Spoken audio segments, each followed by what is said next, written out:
Siamo con Diego Bottacin di Mogliano, consigliere regionale uscente. Lei viene da Verso Nord, ma prima è stato appunto nell'area del Partito Democratico. Oggi invece una svolta politica.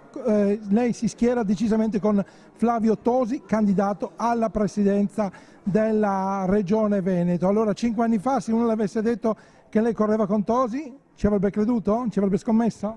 No, onestamente no.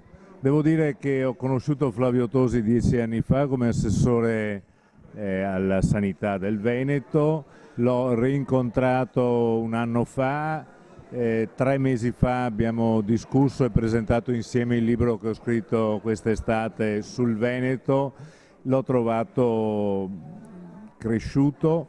O meglio, ho lasciato un bravo amministratore 10 anni fa, 8 anni fa, ho rincontrato un leader politico cresciuto e maturo. Ma lei pensa che possa davvero vincere oppure questo semplicemente servirà a far perdere Luca Zaia? Io sono sicuro che Flavio Tosi vincerà questo confronto.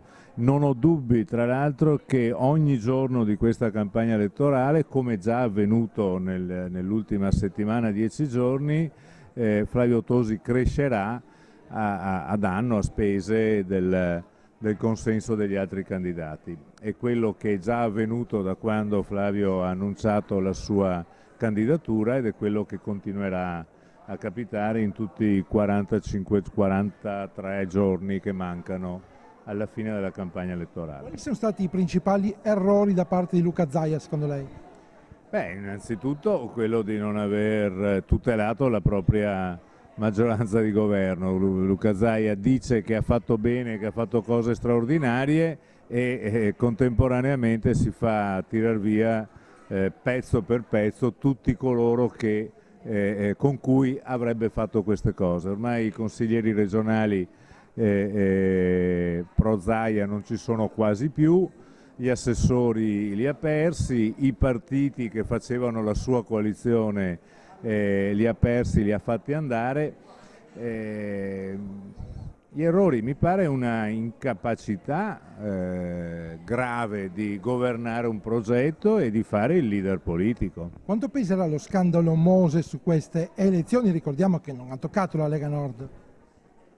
Io credo che al di là degli aspetti giudiziari la vicenda del Mose chiude una stagione politica, cioè chiude 20 anni di Galan-Zaia. È anche per questo che io sono convinto che il progetto di Flavio Tosi è un progetto di discontinuità profonda con quella stagione politica e che il Veneto ha bisogno di cambiare. In Veneto le cose non vanno bene, bisogna cambiare.